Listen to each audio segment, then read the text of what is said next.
Alléluia. Alléluia. Aiza dia tsikatsika tahin Jesosy daholo dia faly miaravantsika rehetra amin'ny anaran'i Jesosy. Dia faly miaravantsika izay manaraka mivantana ihany koa. Mino fa faly daholo tsika rehetra. Ary ity fotoanandroany ity tsy androany no manina fa nandritra ny herinandro sa tsy izany? Amen. Misy ten'Andriamanitra amin'ny Jaona 4:4-5 hoe izy no lalana sy fahamarinana ary fiainana. Izy zany Jesosy zany. Tsika rehefa tonga amin'ny fotoana ohatran'izao dia tsisy fotoana kisendrasendra, tsisy fotoana hoe manao endrika ivelany fotsiny tsika fa tena ny ao anatintsika rehetrarehetra mihitsiny no entsika eo anatrehan'Andriamanitra. Amen. Dia tsika koa rehefa tonga eto dia ny fotoana adiny 2 na adiny 3 ao anatintsika dia tena omentsika amin'i Jesosy. Ohatr'izany koa tsika izay manaraka mivantana tsy ho anay irery ilay izy fa ho antsika rehetrarehetra. Any amin'ny bokin'ny Apokalipsy misy miteny hoe amin'ny andro farany dia ny fireneny rehetra ihany koa ka eo anatrehan'Andriamanitra. Tsika izao dia efa misantatra an'izany sa tsy izany? Efa misantatra an'izany tsika satria tsika tsy manao zavatra endrika ivelany fa ny zavatra ao anatintsika mihitsiny. Dia tsika rehetrarehetra, tsika eto amin'ity toerana ity, tsika izay manaraka mivantana dia angatahako mba tena hoe anao zavatra marina araka ny tenin'Andriamanitra. Tsika moa ny tenin'Andriamanitra dia tsy zavatra vakitsika fotsiny fa zavatra iainantsika. Rehefa tonga eo anatrehan'Andriamanitra tsika dia andao anararoatra au maximum. Ahoana moa izany? Anararoatra faran'izay zokiny. Rehefa ao anatin'ny fiderana tena mideran'Andriamanitra. Ty tanàna ity matoa mbola misy afaka manangatana antsika. Aseo izany tanana afaka mitsangana izany tsika rehetrarehetra. Amen. Dia tena atsangana ambony aza tsitsitsina mihitsy hoe etsy fotsiny fa atonga ohatran'izao mihitsiny. Matoa tsika nomeny Jesosy an'izany dia fahasoavana. Amen. Dia andao tsika hiara hitsangana dia hiara hivavaka tsika hisaotra n'Andriamanitra tsika rehetrarehetra na amin'ity fotoanandroany ity satria tsy kisendrasendra fa tena natokana ho antsika ity fotoana ity. Amen. Andao hiara hivavaka ary tsika misaotra anao izay Jesosy mankasitraka anao izay Andriamanitra na amin'ny tsirairay avy na amin'izay rehetra tonga eto androany na izay rehetra mbola ny an-dalana ihany koa ary Jesosy. Misaotra anao izay satria ny fahasalamanay ny hery sy ny tanjakay dia fahasoavana avy aminao izany Jesosy. Zavatra rehetra ataonay eto dia ataonay izany ho anao irery ihany ho fanomezam-boninahitra anaranao satria eto ianao Jesosy eto ianao sy ny fanatrihanao tsy lavitra anay ianao fa eto anivonay ianao ary ianao nahatongavanay eto amin'ity toerana ity. Misaotra satria mientanentana ny fanahinay androany hidera sy ankalazanao ary raha eny ny teninao izay androany dia fantatray fa misy anjara ho anay izany Jesosy. Tsy tonga ho azy eto fotsiny izay Andriamanitra fa fantatray fa misy anjara ho an'ny tsirairay avy Jesosy Kristy satria eto ianao ho an'ny tsirairay avy mikasika fo ianao ary mikasika fiainay tsirairay avy Jesosy. Alleluia. Ataontsika izany hoe eto Jesosy ataovy amin'ny fonao rehetra. Amen. Alleluia. Mankasitraka anao Jesosy.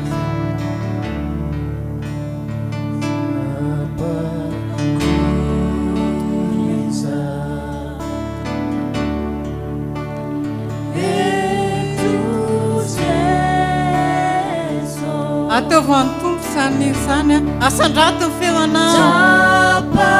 Amen. Tsapanay Jesosy. Tsapanay Jesosy fa eto ianao Jesosy. Amen. Mankasitraka anao izay Jesosy. Alleluia.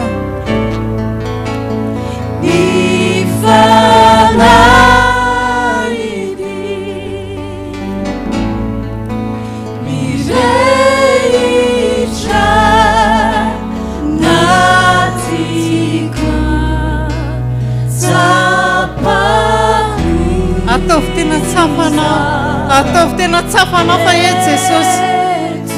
Adino daholo ny zavatra rehetra ny ivelany any a, fa mifantotsika rehetra amin'ny Jesosy androany. Ataovy tena tsafanao, eto Jesosy, eto Jesosy a. Tsapako iza, tsapako iza,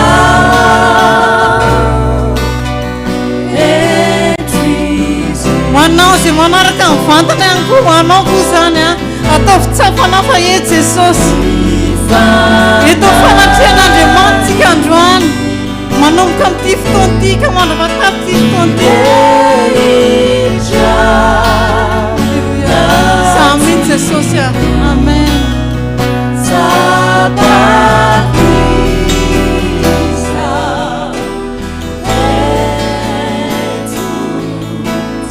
Averitsika farany zany izany, ataotsika mafy an Jesosy. Amen. Sakafo ny vavanao, sakafo ny vavanao an Jesosy androany.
Alléluia. Lotsika idiran'ny tompo androany a, satria andro mpifaliana androany. Tenenao akaikinao hoe andro mpifaliana androany. Faly venao fa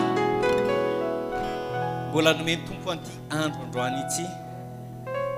Za tena faly nomeny tompo an'ity andro androany ity satria fahafahana anankiray a ahafahantsika mbola makasitaka azy a derany anarany. Alléluia. Hoe raha itsika ity raha anankiray ity hoe zavatry iray no angataiko, zavatry iray mirinay, dia nikoka aminao, tompo vai ny fiainana. Sandra, Sandra, Sandra, Sandra, Sandra, resta intera, eu amor. Fiderana Sandra, vai mascar, Irana Sandra, Sandra,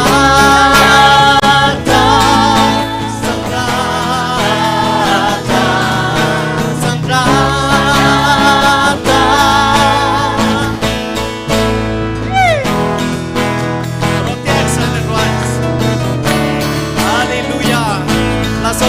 zavatra anankiray ihany no andraindrainay, zavatra anankiray ihany no irainay, dia ny ankohaka aminao.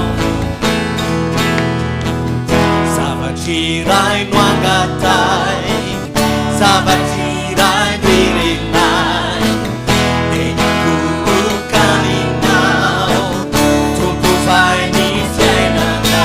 Lazao, Sandra, Sandra,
izy androany totsika anambarany atsarany anambarany fahatsarany dia raha ho izy amin'ny fanahinao rehetra amin'ny fonao rehetra ankalazao ny anarany androany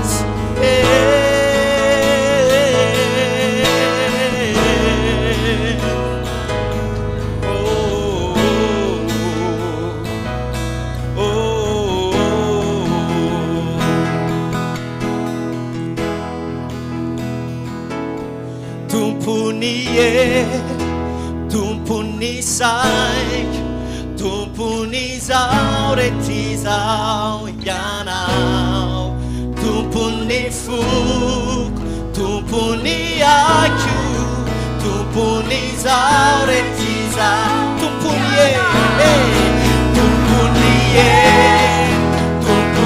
saik, tumpuni zau retizau.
Dotsika tena akafotoana tena iteratsika ny tompo ao anatin'ny fotsika ao.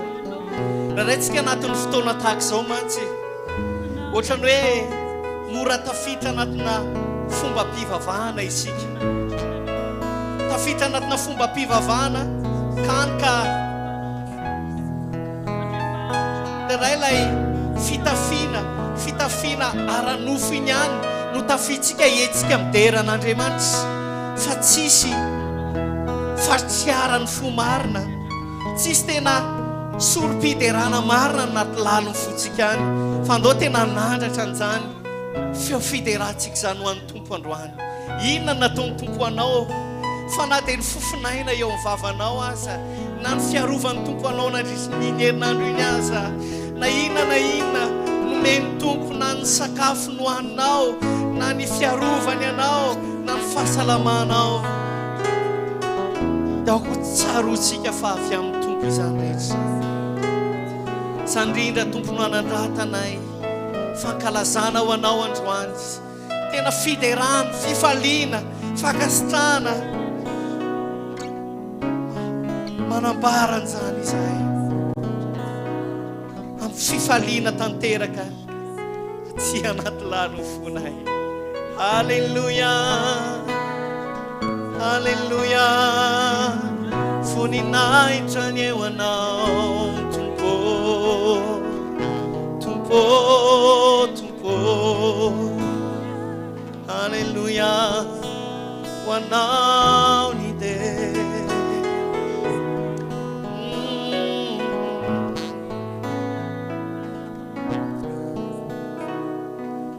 Alleluia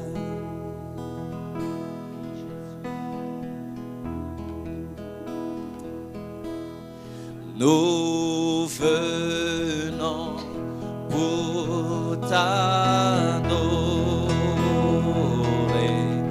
nous venons pour l'adorer, nous venons pour l'adorer, Christ le Seigneur. Affirmez ça, nous venons pour l'adorer. Nous venons pour l'adorer. Nous venons pour l'adorer. Nous venons pour l'adorer.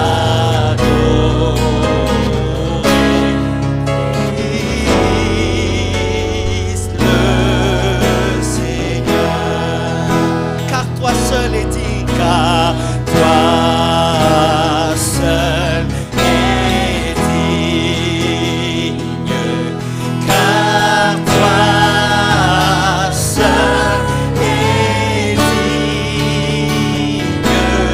car toi seul est digne. Christ le, car toi seul est digne, car toi seul est digne, car toi seul est digne, car toi seul est digne.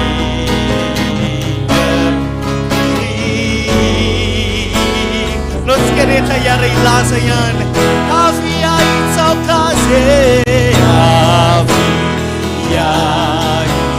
itsau kaze, havia itsau kaze,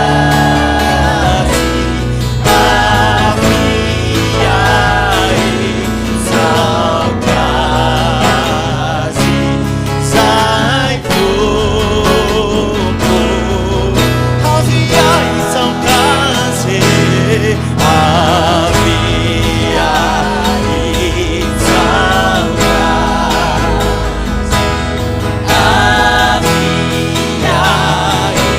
itsau kaze, havia itsau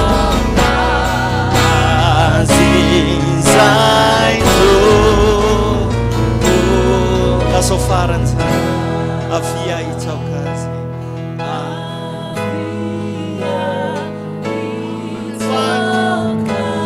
la somafsan en luan, havia itsau kaze, havia itsau kaze, sai tudo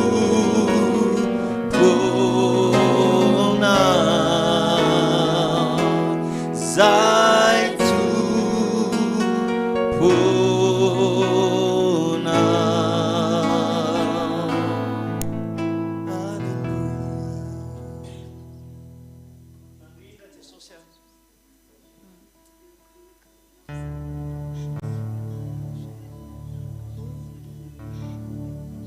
Tsy misy zavatra mipololotra hafa tomponay, boboky afa-tao anaty laliny fonay,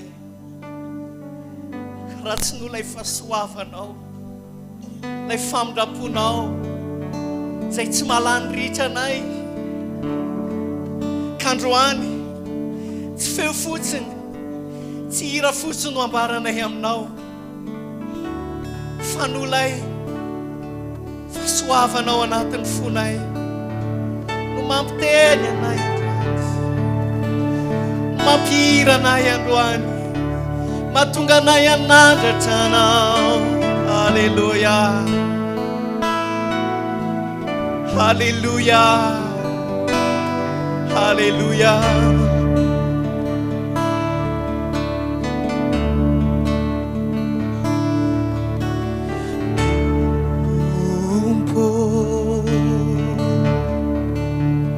Tonga suetiana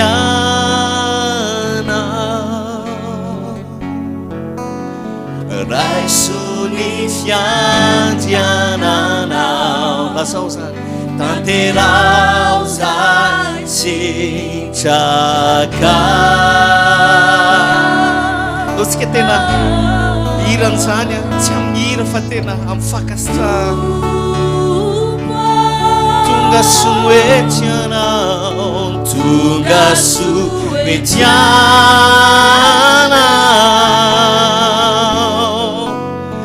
raisoni fiandiananao tanterao zay sitraka.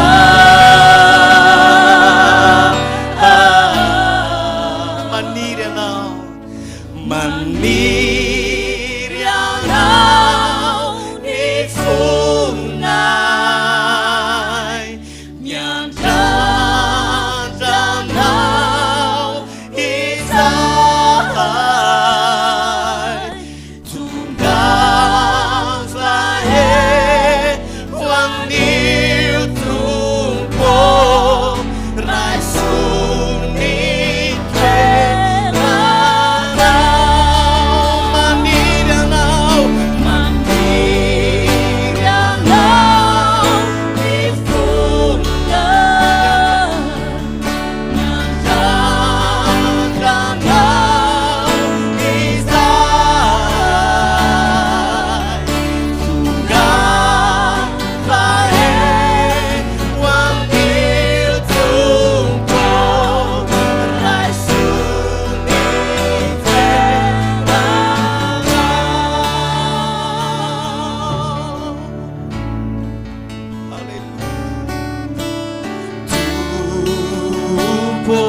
raisoni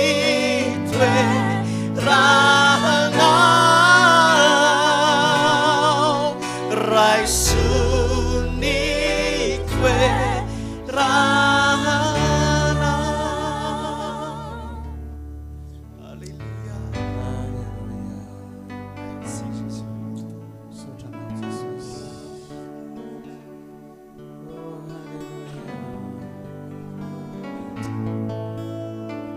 makanisa tiamko ianareo rehetra miasa fatratra sy mampisaitra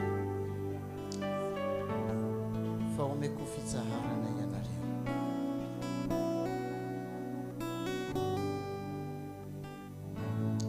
milaza ianao hoe tompo ary tompo tokoa eniko ny fitarainanao eniko ny vavakao fa ny fonao no triatriavo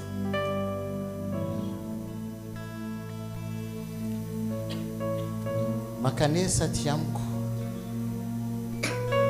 ary avotsory ny fonao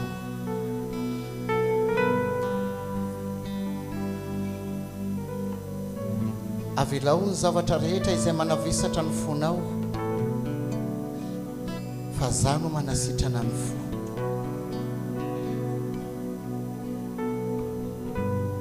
za no mamantatra ny fo sy ny vo zay ilay ipetraka ao ambony seza fiandrianana tompony hery rehetra sy ny fahefana rehetra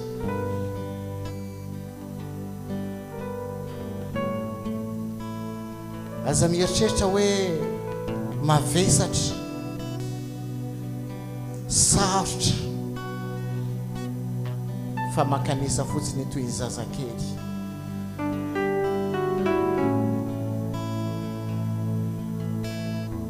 apetrao amiko ny fanahinao rehetra ny aiainao rehetra ny vesatra rehetra ny olana rehetra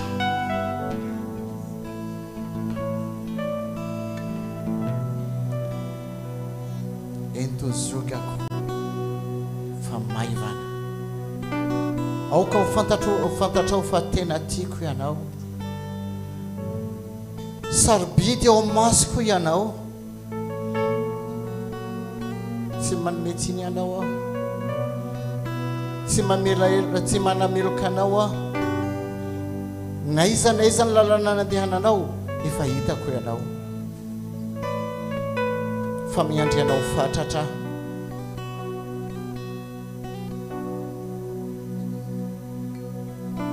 satria tiako ianao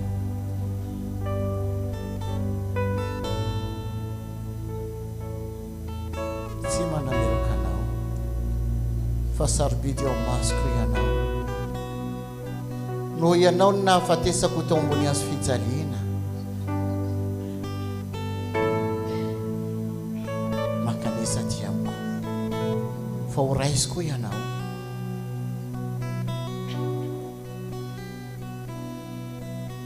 hositraniko ny fonao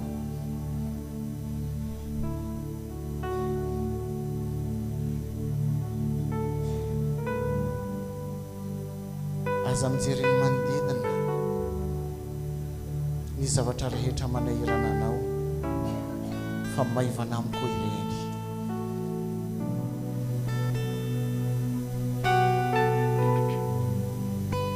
teny anankiray fotsiny izay alokan'ny vavako dia ho voavahany olanao fa vi fa hositraniko ny fonao aloha atoloriahy ny fonao tsy ny zavatra ataonao tsy ny fanompona ataonao tsy ny volanao no ilaiko fa ny fonao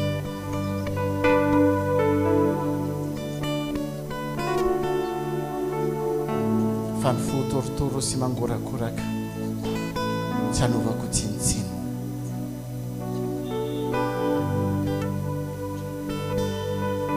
mety manamelo tena ianao mety betsaka ny zavatra nataonao fa tsy isy dikan'izany fa makanesany fotsiny eo anatrehako fa amelay rokanao aho hanasitrana anao aho i Jesosy fa tsy isy zavatra tsy haiko atao zay ilay fiandohana sy fiafarana ilay alfa sy omega ilay hatrizay ka ho mandrak'izay tsy miova aho fa tiako ianao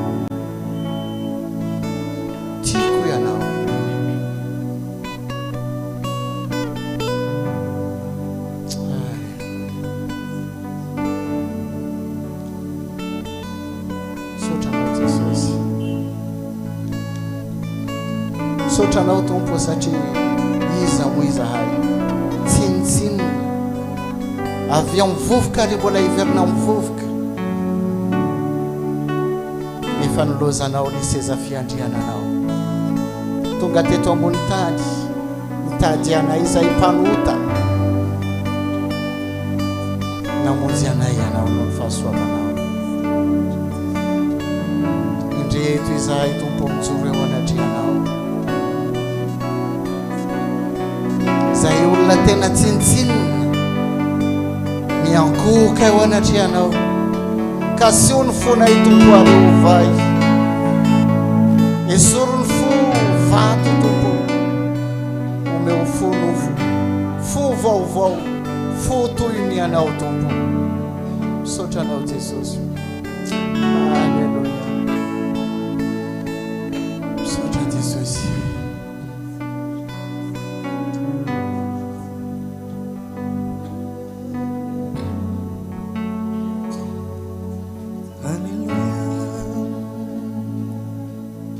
saotra ny amin'ny fitiavanao tsy ho afafa ho zanako ianao tsy miova ny fitiavako anao tsy miova ny fitiavako anao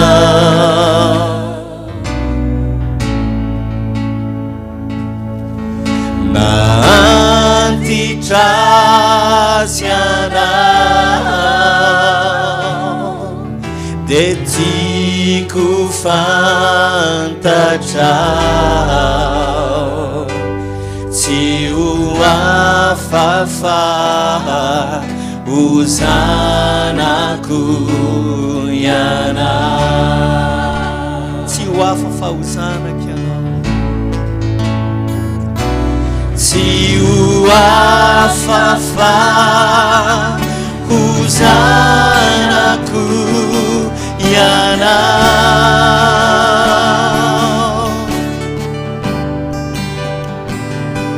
tsy miova ny fitiavako anao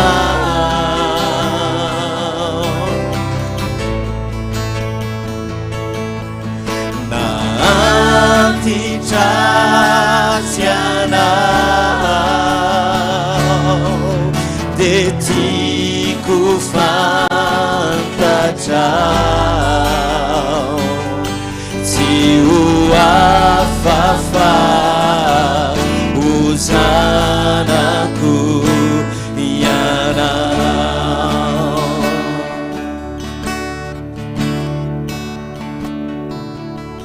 eny ainy tena ainy ny manao mihoatry izay no fisiko eny ainy tena ainy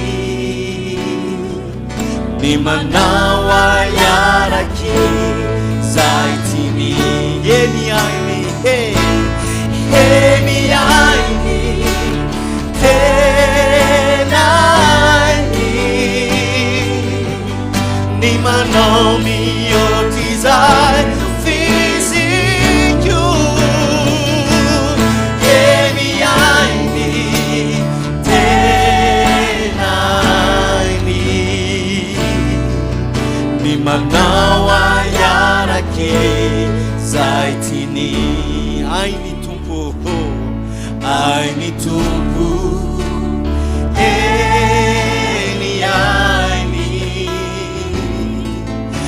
mandamina ny fiainako androany ainy tompo eny ainy ny manafaka amin'izay manjoay eny ainy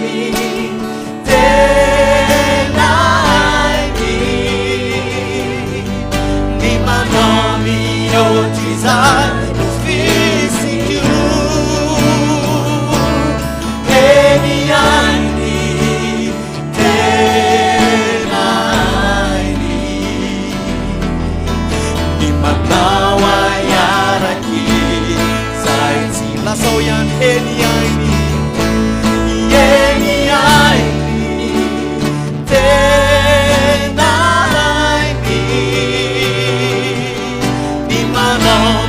mihoatrizay fiziko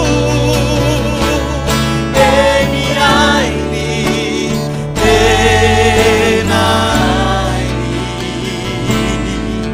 ny manao ayaraky zay tiany ny manao ayaraky zay tiany ny manao ayaraky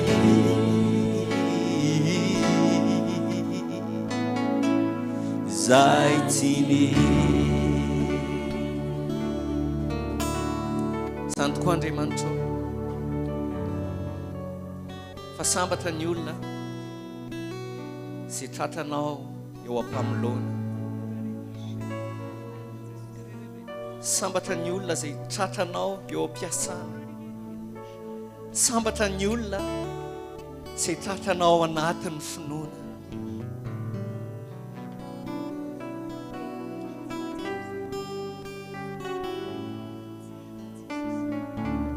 azany tompony fona raha mihirany zany hiry zany zay hoe hainao atao dia tsy amin'ny zavatra ivelany fa hainao atao mitahiry anay na manao ahoana na manao ahoana lalana eto amin'ity tany ity na fanenjehana na tsy fisina na inona fizaham-toetra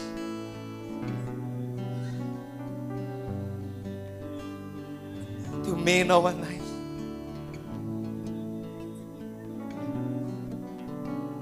lay finoana to fanantenana fanay maharitra hatramin'ny farany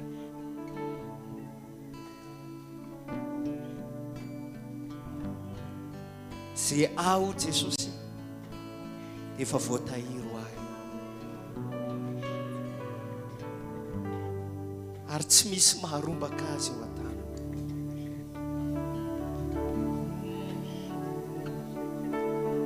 mino ny fahalembiazana zay tompo fa Andriamanitra tsy mba mampahamenatra ianao Andriamanitra tsy mandiso fanantenana fa Andriamanitra mahatoky ianao Alleluia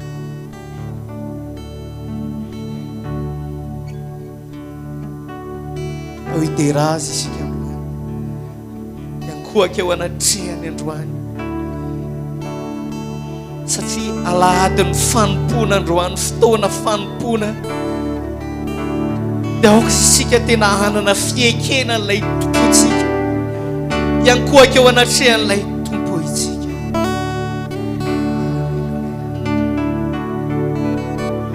Alleluia.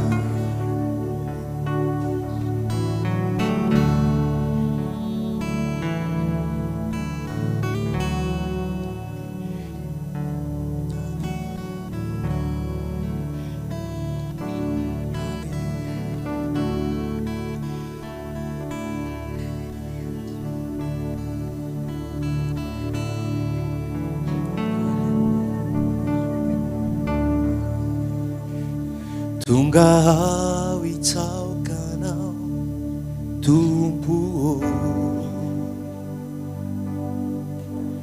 ka ny amiko rehetra ihany koa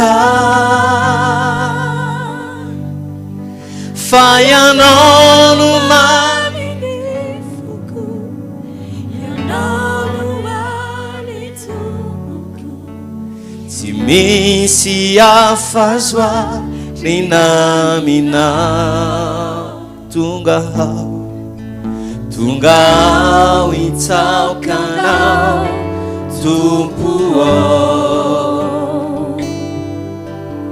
ka ny amiko rehetra ihany koa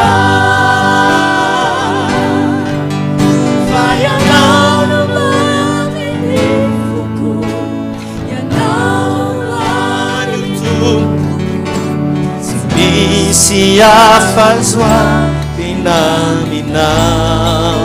Tonga aho hitsaokanao tompo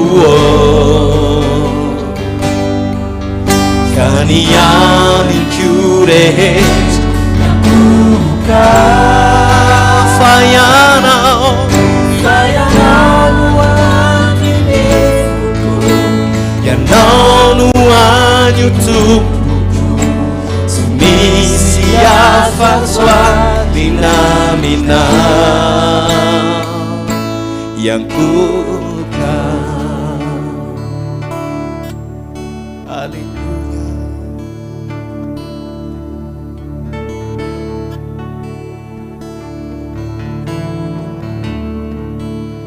Sois le feu dans mon cœur, sois le vent dans ses voiles, sois la raison de ma vie, Jésus, Jésus, sois le feu dans mon cœur, sois le vent dans ses voiles, sois la raison de ma vie, Jésus, Jésus, Jésus, sois le centre. Hoy isany izany hoe Jesosy eo aokenao no ivo ny fiainako, aokenao nitarika andotsika ataontsika farany zany izany androany ka mela ny tompo isika mba ho izy no ivo ny fiainantsika, izy no hitarika ny fiainantsika ary izy no ambony indrindra ny fiainantsika. Alleluia. Alleluia. Alleluia. Alléluia. Jésus, sois le sang.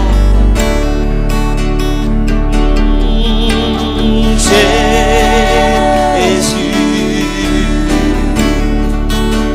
sois le centre,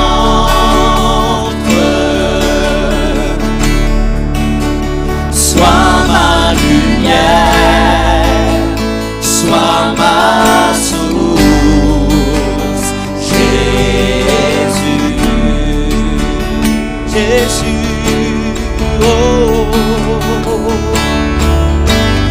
Jésus,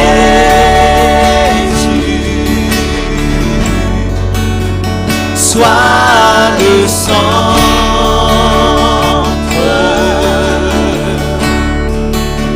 sois ma lumière, sois ma source, Jésus, sois le feu dans mon cœur.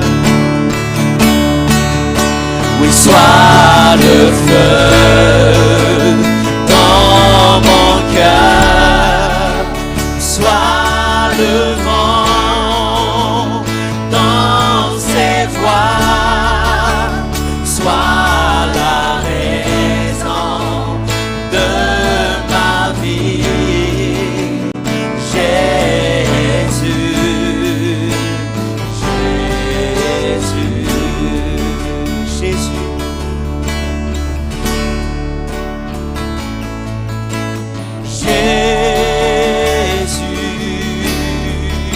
Sois ma vision, sois ma vision, sois mon chemin, sois mon chemin, sois mon guide, Jésus. Il en fallait temps, sois ma vision, Jésus,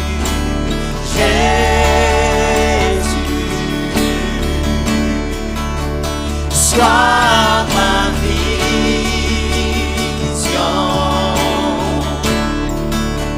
sois mon chemin, sois mon guide, Jésus, sois le feu dans mon cœur, oh, sois le feu dans mon cœur, sois le vent dans ses voies, sois la raison de ma vie, Jésus, sois le feu dans mon cœur, sois le feu dans mon cœur, sois le vent dans ses voies, sois la raison de ma vie, Jésus, Jésus, sois le feu dans mon cœur, sois le vent dans ses voies, sois la raison de ma vie, Jésus, Jésus. Alléluia. Amen. Jesus. Alléluia. D'autres qui étaient comme enfants.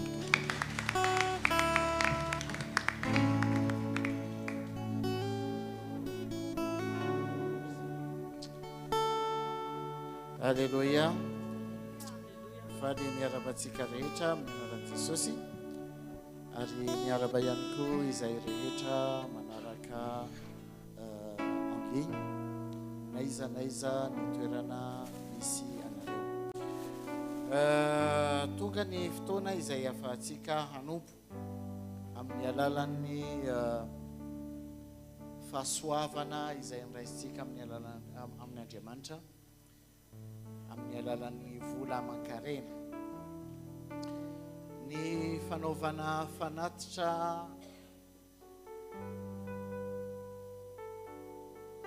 tsy fombafomba ary tsy voatery manao fanatitra,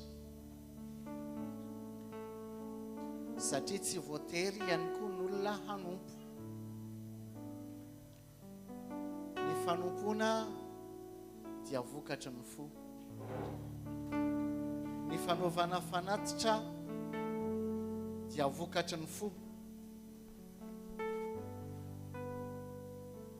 Indray mandeha nisy zatovo lahy anankiray izay nanantonan'i Jesosy ka nanontany hoe inona zavatra azoko atao mba ahafahako mandova ny fiainana mandrakizay.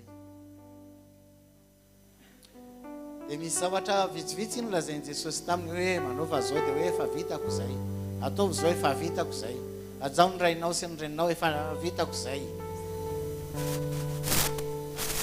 Dia farany hoe Jesosy hoe amidy io ny fanananao dia omeo amin'ny malahelo dia avy manaraka ahy. Dia hoe izay ilay zatovy hoe tena sarotra be zany, sarotra manao an'izany. Inona mahasarotra azy? Satria ny fony mipetraka tao anatin'ny harena izay nananany. Vonina hankatoa, vonina hanao ny zavatra rehetra, vonina hanolo tena hanao ny zavatra na inona zavatra hotakin'i Jesosy aminy. Fa ny mankatoa io teboka anankiray io izay ny tena sarotra indrindra aminy.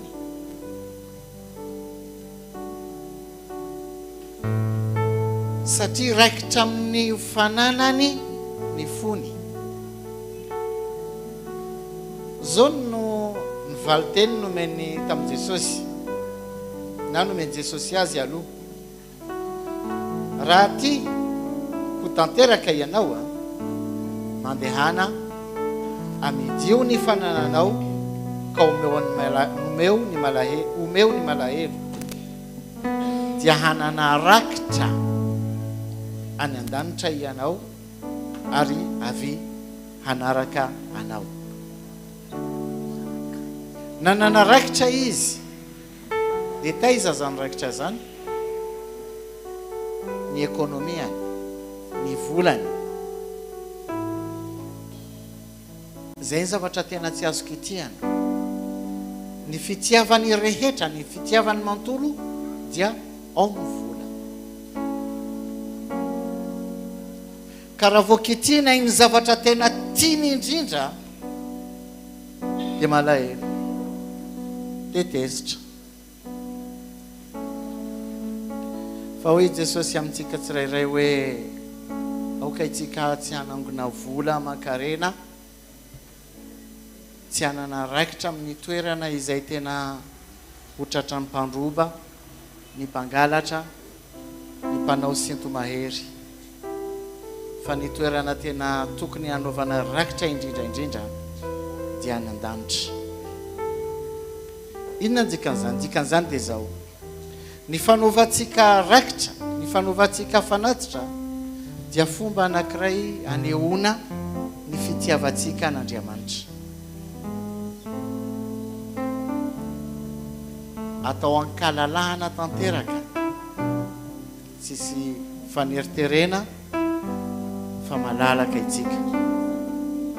Ary ny fanatitra izay ataontsika maneho hoe aiza ny toerana izay ametrahantsika ny rakitra.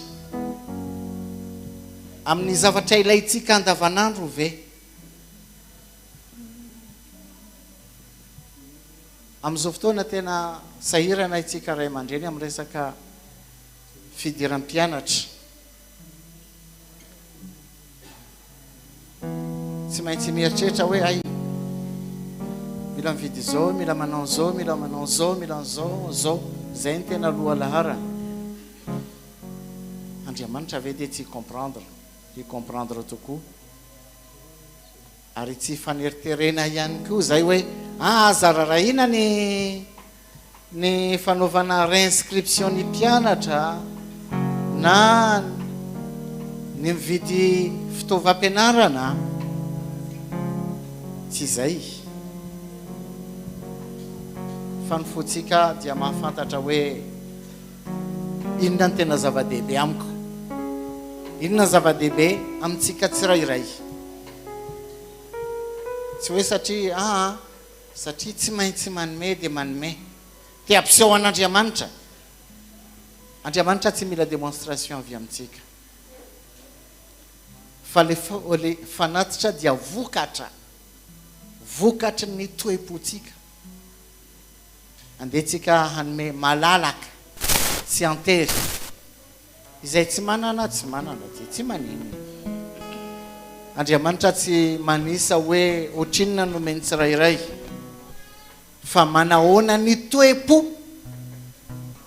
an'izay manome izay tsy manana ka tsy afaka manome Andriamanitra mahita ny toepony hoe te hanome fa tsy manana tsisy olana zay fa ny fanaovana fanatitra dia fanompona tahaka ny fanompona rehetra andehtsika hitsangana hanompo amin'ny alalan'ny fitahina izay nomeny tompo atsika ho fampandrosoana ny asan'Andriamanitra teny Jesosy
zao ny teny tsiory matetika izay tena marina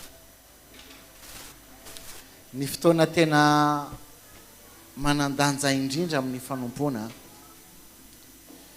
dia ny fotoana izay afahana miaino ny fon'Andriamanitra. Amen. Raha miteny ny mpanompon'Andriamanitra za manokana mino fa Andriamanitra no mampiteny ny mpanompony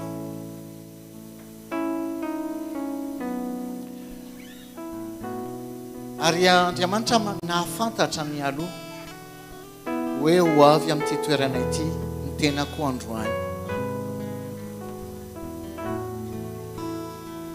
ka raha hiteny izy tsy hiteny amin'olona izay any ivelany izay tsy ao izay tsy tonga fa zahako tena resy lahatra tena fantatro fa Andriamanitra te hiteny amiko androany tsy fantatro ianao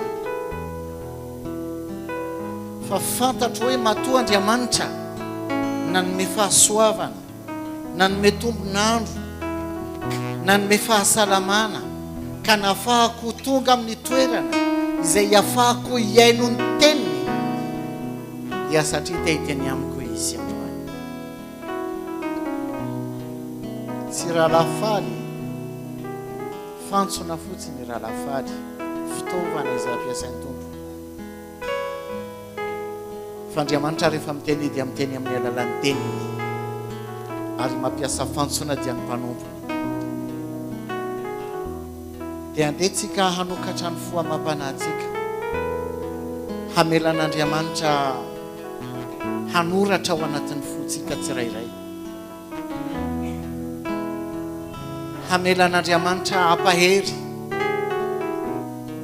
raha mila fampaherezana, hamelan'Andriamanitra hananatra raha mila fananarana, hamelan'Andriamanitra hanitsy raha mila fanitsina, hamelan'Andriamanitra hanasitrana raha mila fanasitrana. Andetsika hamelan'Andriamanitra hanatanteraka ny sitrapony ao anatsika tsirairay, mba tsy ho fotoana very ny fotoana nahatongavantsika ato am-piangonana, fa tena ho anisan'ny fotoana tena sarobidy indrindra, satria afaka nanompo ny tompo ary afaka miaino ny feon'ny tompo. Ndetsika hira zay dia manasa ny mpanompon'Andriamanitra androso ny amin'ny fitoaramety an'Andriamanitra.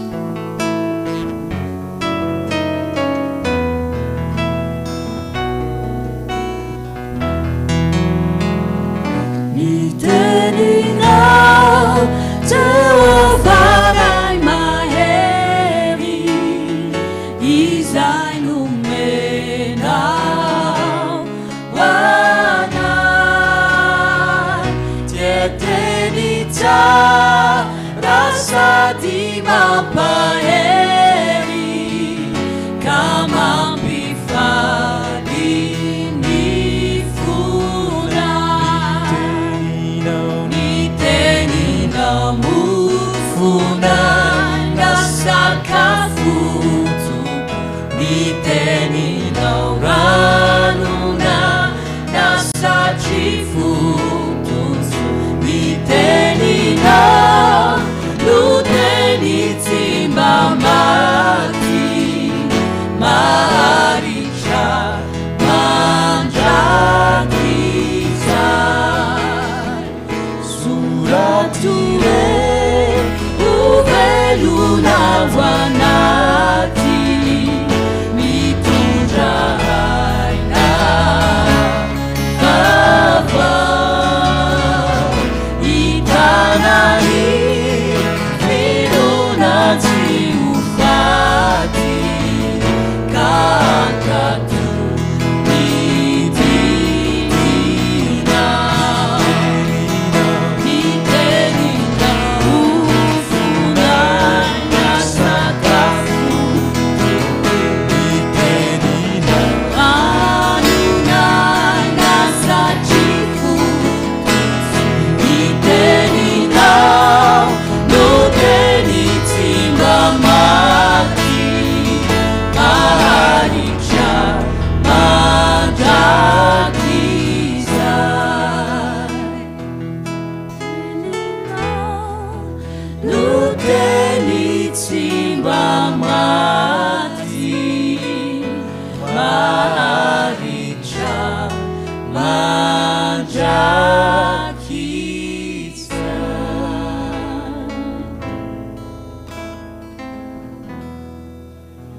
Alléluia.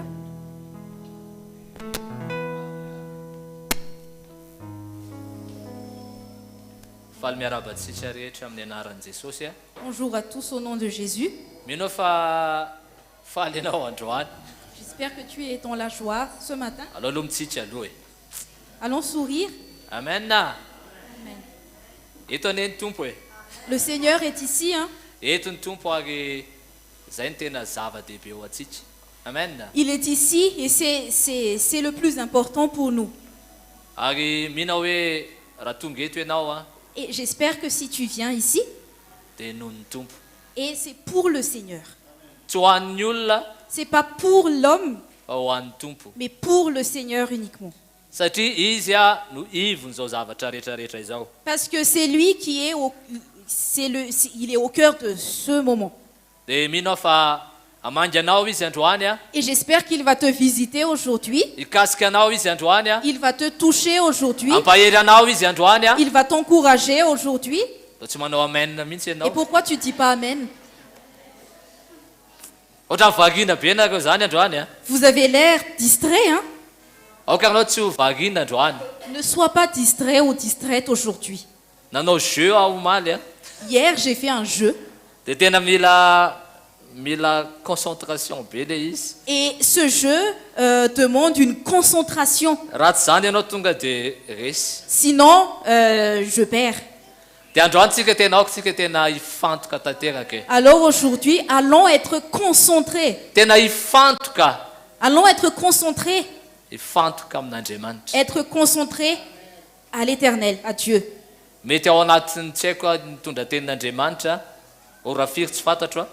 Je ne sais pas pendant combien de temps je vais porter la parole de Dieu. Mais allons nous concentrer à Dieu. Mais je crois que dans la parole de Dieu, le Seigneur peut te ramener la vie. Est-ce que tu crois cela ce matin? Est-ce que tu crois vraiment cela? Il va toucher à ton cœur. Dieu peut œuvrer en toi. Et Dieu peut te guérir.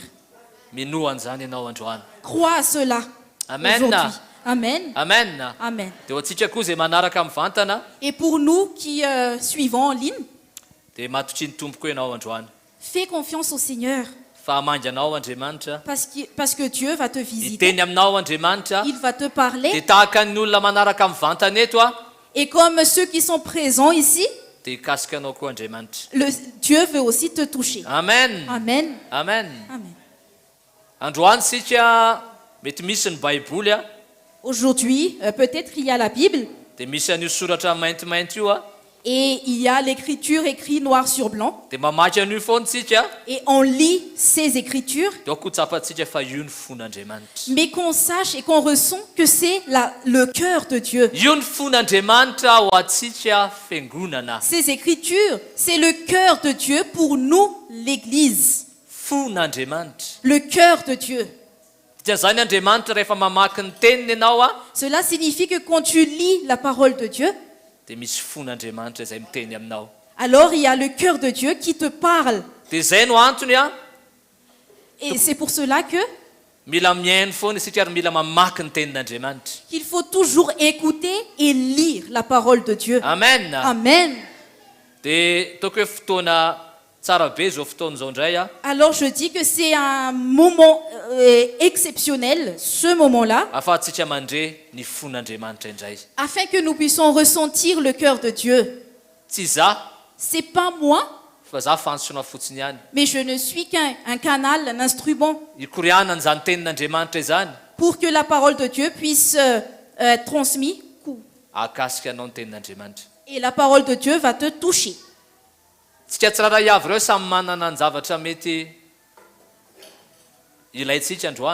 Chacun de nous, nous avons tous nos besoins à nous.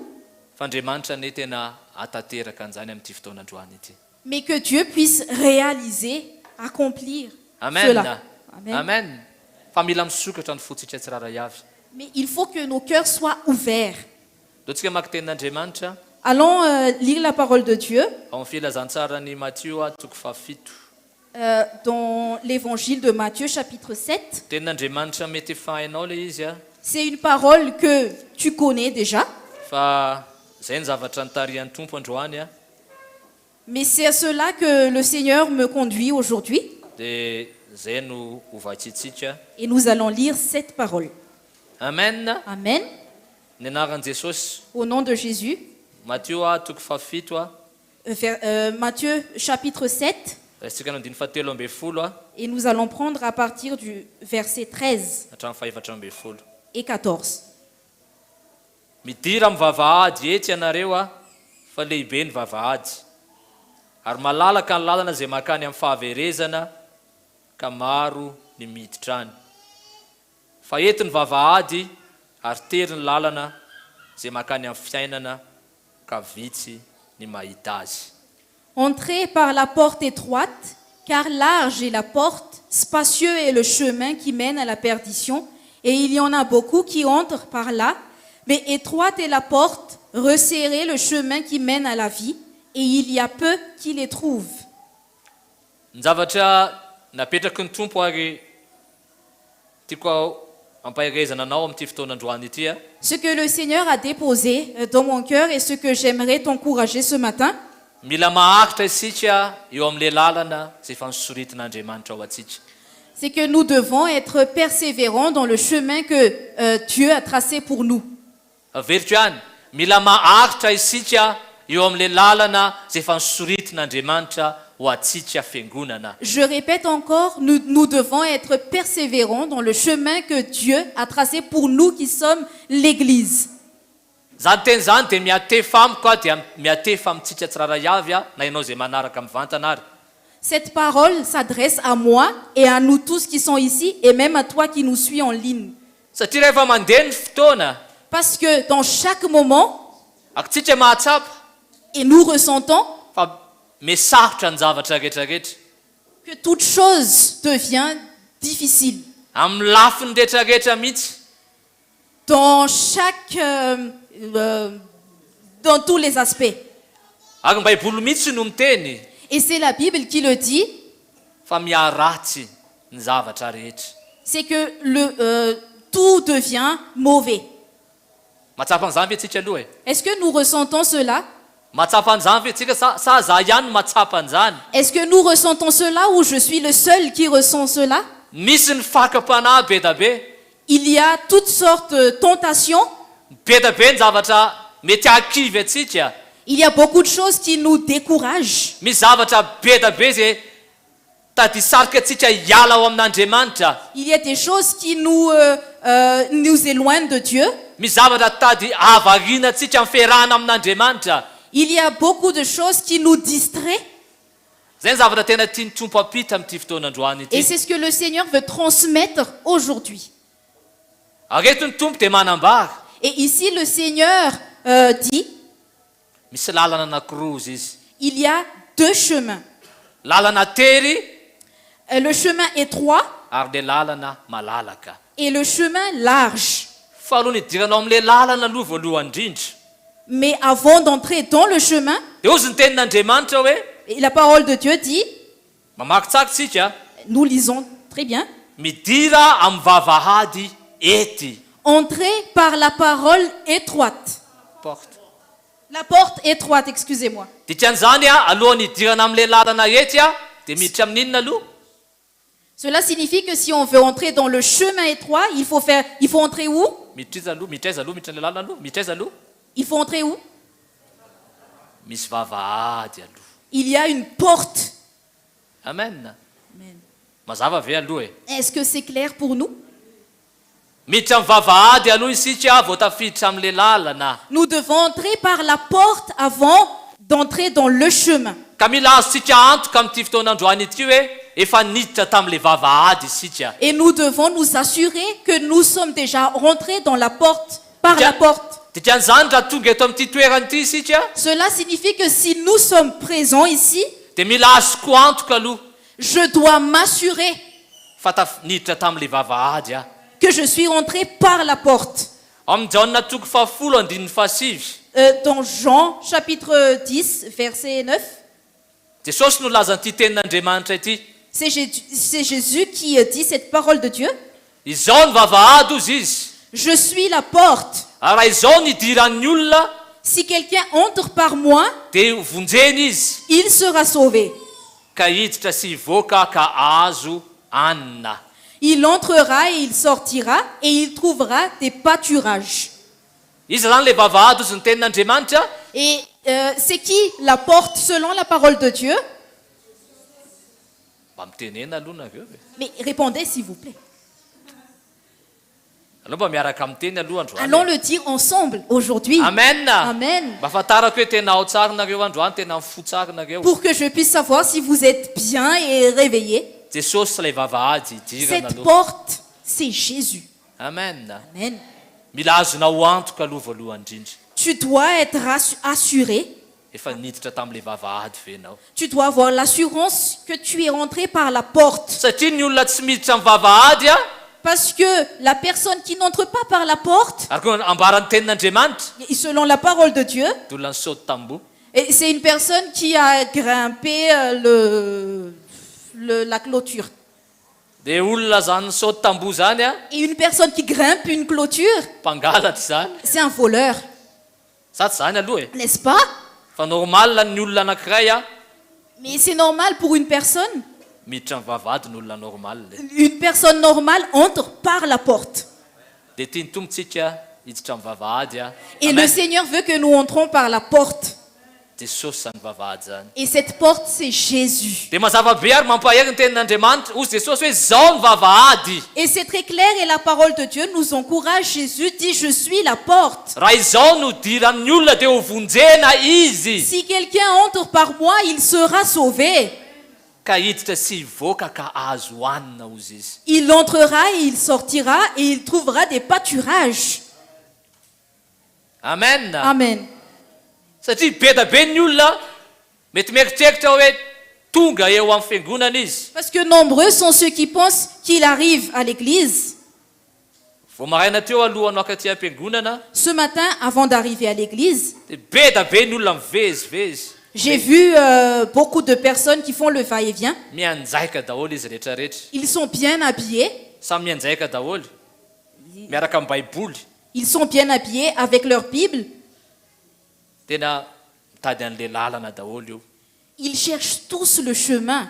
tena mitady ny lalana daholo Ces personnes cherchent le chemin. ary zay tena tia ny tombam-paherezana antsika amin'ity fotoanandroany ity Et c'est ce que le Seigneur veut nous encourager mba aujourd'hui. haretantsika amin'ilay lalana zay efa nisoritin'andriamanitra ho atsika Pour qu'on puisse prendre le chemin que le Seigneur a déjà tracé pour nous. amen amen mety mafy zany lalana zany Pardon. mety mafy zany lalana Et zany peut-être que le chemin n'est pas facile.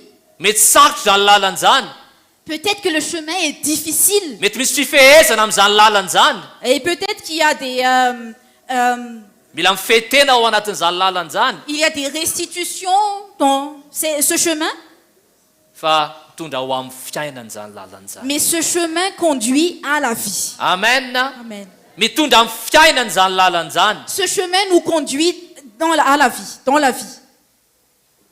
zany lalana zany dia voafarotry ny sitrapon'andriamanitra Ce chemin est limité par la parole de Dieu. le lalana etiny tiako teneniny Et je parle du chemin étroit.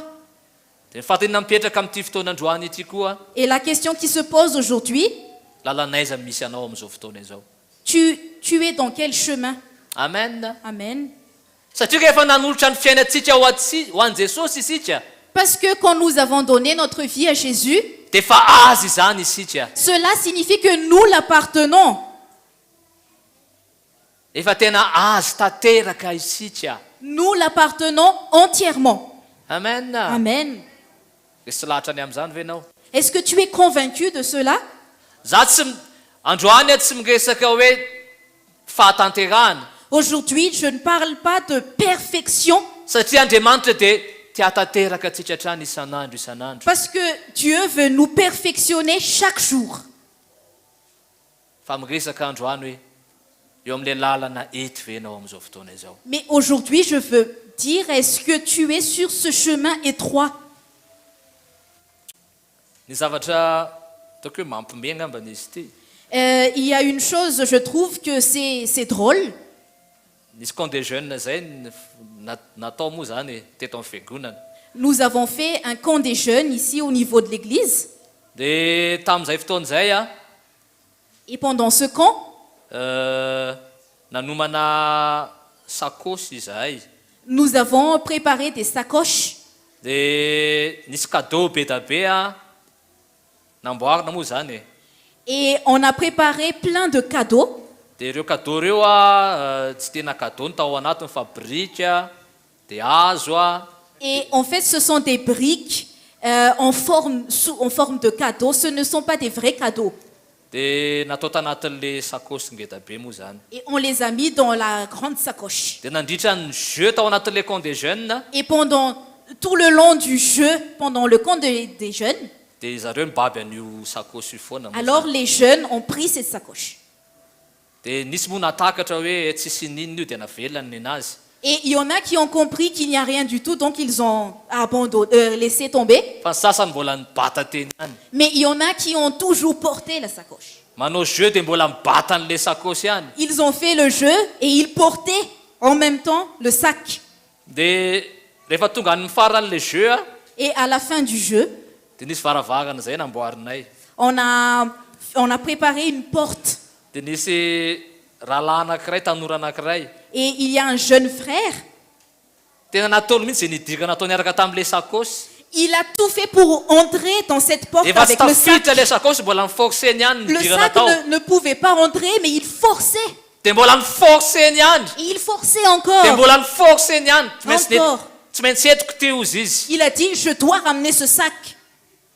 Zavatra tiako ambaka ka lasy anabavy a, Ce que j'aimerais vous dire, frères et sœurs, amin'le lalana ety a, dans ce chemin étroit, be da be ny zavatra mila hitsatsika. il y a beaucoup de choses que nous avons besoin d'abandonner. Mila zavatra mila hitsatsika amin'io lalana io. Dans ce chemin, nous avons besoin d'abandonner beaucoup de choses. Dikan'izany tsy fievitra itsony. Cela signifie que ce n'est plus ma pensée, ma volonté. Ny zavatra be da be tena tian'Andriamanitra ho alantsika aloha. Il y a beaucoup de choses que Dieu veut enlever en nous. Satria tsy ho tafiditra ao isika. Parce que sinon, on ne pourra pas rentrer dans ce chemin. Tsy afaka andeha amin'izay lalana izay isika. On ne pourra pas prendre ce chemin. Amen. Amen. Satria raha hiaraka amin'io isika dia mbola hiezaka ihany tsika. Parce que si on transporte cela, on va faire notre effort pour avancer. Zay ny teneniko hoe io lalana eto io dia voafaritra ny sitrapon'Andriamanitra. C'est pour cela que je dis que ce chemin étroit est limité par la volonté de Dieu uniquement. Le sitrapon'Andriamanitra. La volonté de Dieu. Inona ny sitrapon'Andriamanitra? C'est quoi la volonté de Dieu? Pour moi? Amen. Amen. Dikan'izany miala daholo mety fahalalako rehetrarehetra. Cela signifie que toutes mes connaissances doivent partir, Zay ny teneniko hoe rehefa ao am Jesosy isika Et c'est pour cela que je dis que quand on est en Jésus, dia tena azo tanteraka. nous sommes à lui entièrement. Amen. Amen. Tena azo tanteraka. Entièrement à lui. Miantso atsika ny tompo amin'ity fotoanandroany ity. Le Seigneur nous appelle aujourd'hui. Miteny amiko Andriamanitra amin'ity fotoanandroany ity. Aujourd'hui, l'Éternel me parle. Inona ny sitrapon'Andriamanitra? C'est quoi la volonté de Dieu? Mizavatra mety mieritreritra hoe tena mety ka. Les choses à laquelle je pense que c'est si bien, Fa alohan'ny zavatra dia inona ny sitrapon'Andriamanitra? mais avant toute chose, c'est quoi la volonté de Dieu? Misy teny anankiray zay hoe lalana rehetra dia tonga ny Roma daholo. Il y a une expression qui dit « tout chemin mène à Rome ». Fa ny lalana rehetrarehetra tsy tonga ny an-danitra daholo. Mais ce n'est pas tous les chemins qui nous conduisent au ciel. Amen. Amen. Tsy ny lalana rehetrarehetra dia tonga ny an-danitra daholo. Ce n'est pas tous les chemins qui nous conduisent au ciel. Tsy afaka za tsy teny ary tsy laza hoe eto ihany no lalana. Satria be da be ny mety manontany hoe satria be da be ny mety manontany. Et je ne vais pas dire qu'il n'y a qu'ici que nous trouvons ce chemin parce qu'il y en a beaucoup qui se posent des questions. Hoe voavonjy ve le olona ary amin'ny fiangonana anankiray ary? Est-ce que le croyant qui est dans l'autre église, est-ce qu'il sera sauvé? Fa ny zavatra fantatro fotsiny. Mais moi, ce que je sais, Fa rehefa mitondra ny hazo fijaliana ny olona anankiray. quand une personne se charge de sa croix, Rehefa voambara aminao ny fanambarany ny hazo fijaliana, quand la révélation de la croix arrive en toi, dia io fanambarana io, c'est cette révélation, io no miazona anao. c'est ça qui va te garder. Amen. Amen. Io no miazona anao. C'est cela qui va te garder. Fa satria io fanambarana io, Parce que cette révélation, io no mahatonga anao a. c'est cette révélation qui va te conduire. Ary io fanambarana io a no hatonga anao andany tenanao. C'est cette révélation qui va te ramener à te renier toi-même. Amen. Amen. Amen. Amen. Ozy ny boky Salamo andiny Salamo a 3:7 andiny 10. Nous allons lire dans Psaume 133, 143. 143, excusez-moi. 143:10. 143, verset 10. ampianaro aho anao ny sitraponao. Enseigne-moi à faire ta volonté. Amen. Amen. Ampianaro aho anao ny sitraponao. Enseigne-moi à faire ta volonté. Dikan'izany tsy anao ny sitrapoko. Cela signifie que je ne vais pas faire ma volonté. Tsy anao ny eritreritro. Je ne vais pas faire selon mes pensées. Ao anatin'izany rehetrarehetra zany rahalasiana bavy a. Et dans toutes ces choses, frères et sœurs, Andriamanitra tsy manery a. Dieu ne nous force pas. Andriamanitra tsy mametraka lalàna. Dieu n'impose aucune loi. Fa fantatsika nefa Mais nous savons fa ny sitrapon'Andriamanitra ihany qu'il n'y a que la volonté de Dieu. no ahafahantsika vitan'izao lalana izao. Il n'y a que la volonté de Dieu qui nous aide à terminer cette course. Amen. Amen. Tsika tsiraray avy samy mahafantatra an'izany. Chacun de nous, nous savons cela. Ao amin'ny Isaia toko fahatelo amby dimapolo andiny fahafolo a. Dans Ésaïe chapitre... Non, Ésaïe. Isaia 53. Dans Ésaïe chapitre 53, verset combien? 53 10. Verset 10. Hoy tenin'Andriamanitra hoe nefa sitraky Jehova ny hanokotoko sy hampangirofiry azy. Rehefa manolotra fanatim-panorenana izy a, dia hitatarànaka sady ho maro andro a, ary ny sitrapon'i Jehova dia ambinina eo an-tanany. Il a plu à l'Éternel de le briser par la souffrance. Après avoir livré sa vie en sacrifice pour le péché, il verra une postérité et prolongera ses jours, et l'œuvre de l'Éternel prospérera entre ses mains. Miresaka an' Jesosy izy eto. Ici, Ésaïe parle de Jésus. Nefa sitraky Jehova ny hanokotoro azy ozy izy. Car il a plu à l'Éternel de le briser. Dikan'izany indraindray ny sitrapon'Andriamanitra. Cela signifie que c'est la volonté de Dieu. Indraindray ny sitrapon'Andriamanitra. Ah, des fois, la volonté de Dieu, Mety tsy araky ny nety saintsaintsika. c'est pas selon ce que nous pensons. Satria eto ny tenin'Andriamanitra dia milaza. Parce qu'ici, la parole de Dieu dit, Nefa sitraky Jehova ozy nanorotoro azy. il a plu à l'Éternel de le briser Sy hampangirifiry azy. par la souffrance. Indraindray ny olona mety tsy hatakatra an'izany mihitsy. Des fois, l'homme ne peut pas comprendre cela. Hoe manao Andriamanitra ve fitiavana dia hanao an'izany. Dieu, le Dieu d'amour, il va vraiment faire ça?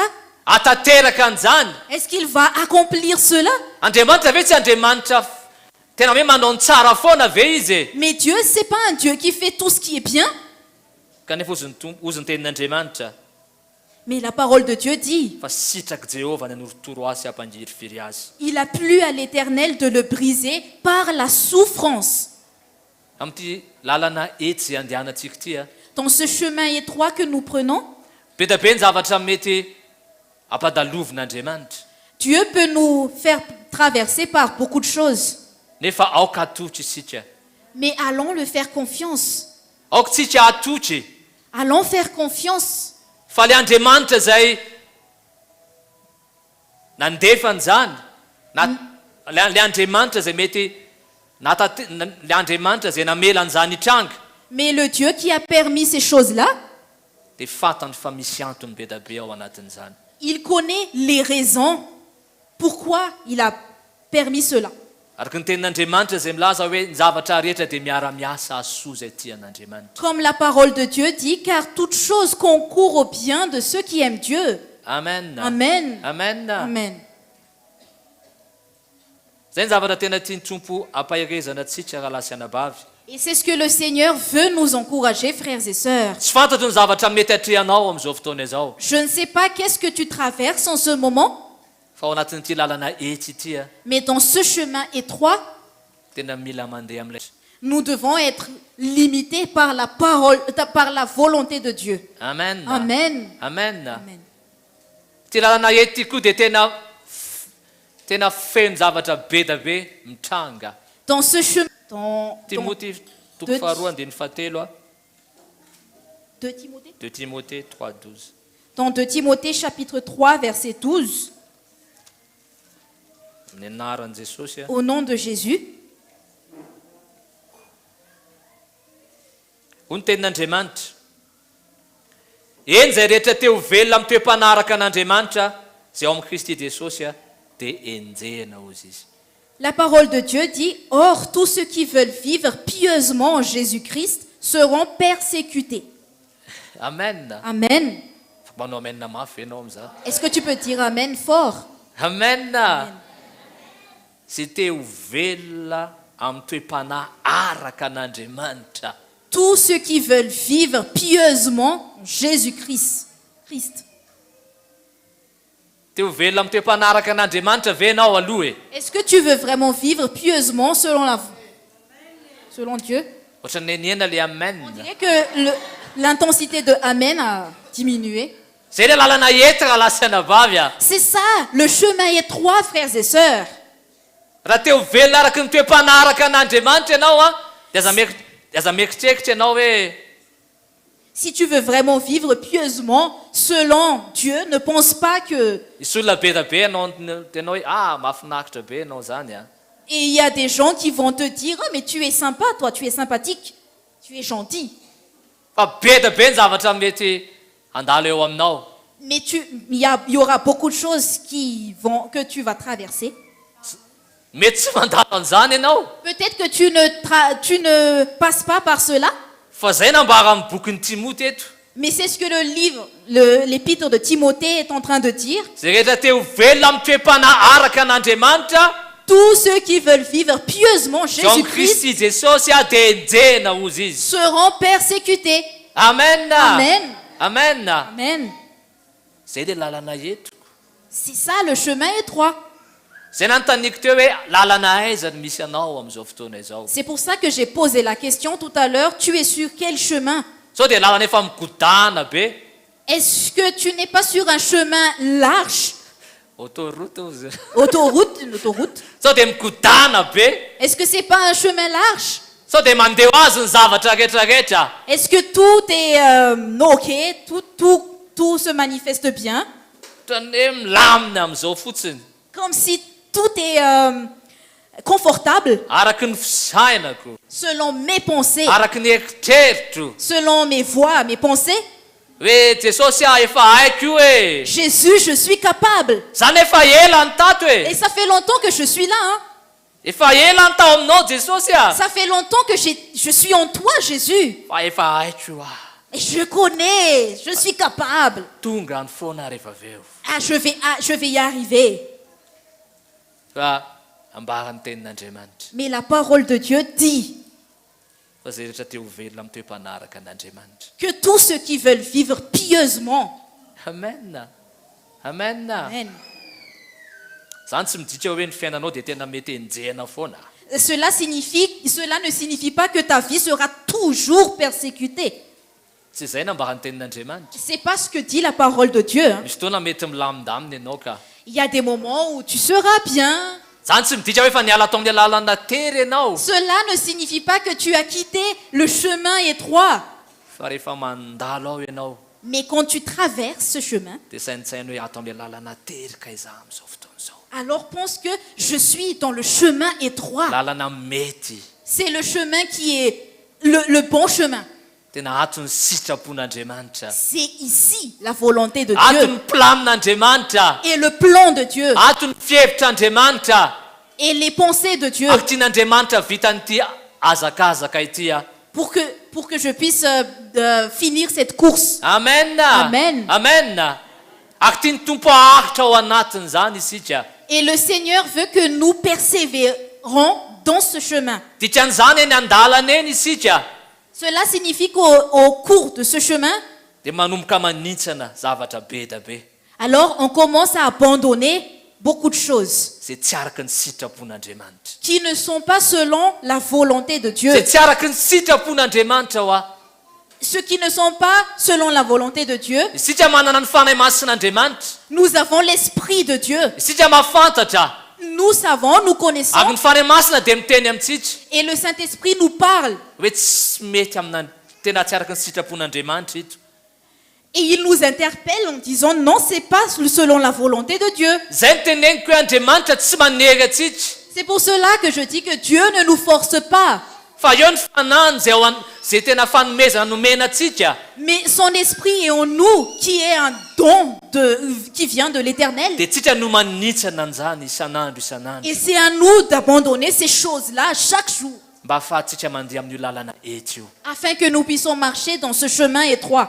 amen Amen. ahafahantsika mandeha amin'izay lalana ety izay Afin que nous puissions prendre ce chemin étroit. satria raha mijery isika Parce que quand on regarde, fa raha misy lalana zay tery anankiray si on voit un chemin étroit, dia tsika miaraka amina entana be ohatran'izany et nous venons avec nos fardeaux, nos affaires, dia ho tafiditra eo ve isika est-ce que nous pourrions entrer dans ce chemin? tafiditra eo ve isika aloha e Est-ce que c'est possible que nous entrons dans ce chemin? sa hanao mouvement be Ou bien nous allons faire des mouvements? sa hanao hoe allo bataiko eto tika Ou bien tu vas porter ça sur ta sa ozy tête? anao hoe dia videko aloha dia ataoko sasaka kely dia miverina ndray dia miverina maka dia maka ndray dia mandeha indray Ou bien tu vas vider et mettre ça dans des petits sacs et tu vas faire le va-et-vient pour entrer là?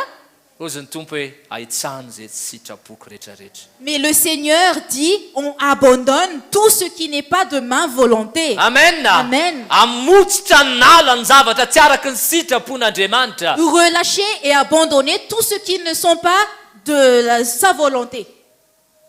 amen Amen. anala an'izany Abandonner et anisana relâcher. an'izany Relâcher, anongotra an'izany enlever, abandonner. ka na ianao rery ary ny tonga any tsy olana mihitsy Et même si tu es le seul qui arrive là-bas, il n'y a aucun problème. enao ny tafiditra eo C'est toi qui peux entrer dedans. satria betsaka ny zavatra raha lasy anabavy Parce qu'il y a beaucoup de choses, frères et sœurs. mety nandray ao anaty any anatisika any À l'intérieur de nous, zay ozytsika hoe ty ngamba mety tsy mampaninan'andriamanitra ito e et on se dit non, cette chose-là, c'est OK devant le Seigneur, devant Dieu.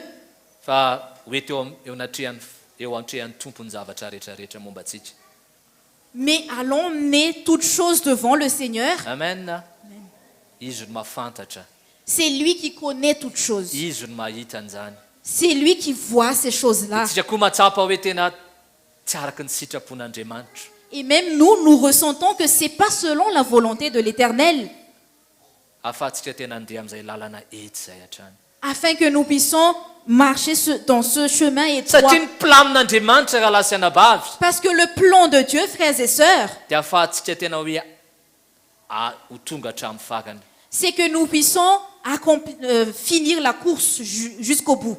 amen Amen. Philippiens toko voalohany diny fasivy amby roapolo Philippiens, chapitre 1er, verset combien? 29 Verset 29. ho ny tenin'andriamanitra amin'ny anaran'i jesosy fa ianareo izay efa nomena no ny an Kristy tsy ny ino azy ihany fa iara-pahoriana koa no ny aminy. Et cela de la part de Dieu, car il vous a été fait la grâce par rapport à Christ, non seulement de croire en Philippiens lui. 1, 29. Oui, 1,29. Et cela de la part de Dieu, car il vous a été fait grâce par rapport à Christ, non seulement de croire en lui, mais encore de souffrir pour lui. Amen. Amen. Manaova amen mafy Et aloha dis Amen fort. ohatrany tsy manao amen ka hoe za ka tsy vonona ny amin'izany On aka dirait que vous ne dites pas Amen. Non, je ne suis pas prêt pour cela. ohatrany tsy ny fanarahany zany a Ce n'est pas ce qui a été convenu. Hein. tsoatran'izany ny henoko a C'est pas ce que j'ai entendu. Hein. kanefa zay nambarany tenin'andriamanitra Mais c'est ce que la parole de Dieu dit. tsy zavatra fogny fa zavatra ambarany tenin'andriamanitra le izy Et c'est ce que la parole de Dieu est en train de dire. mazava be nambarany tenin'andriamanitra Les Écritures sont claires.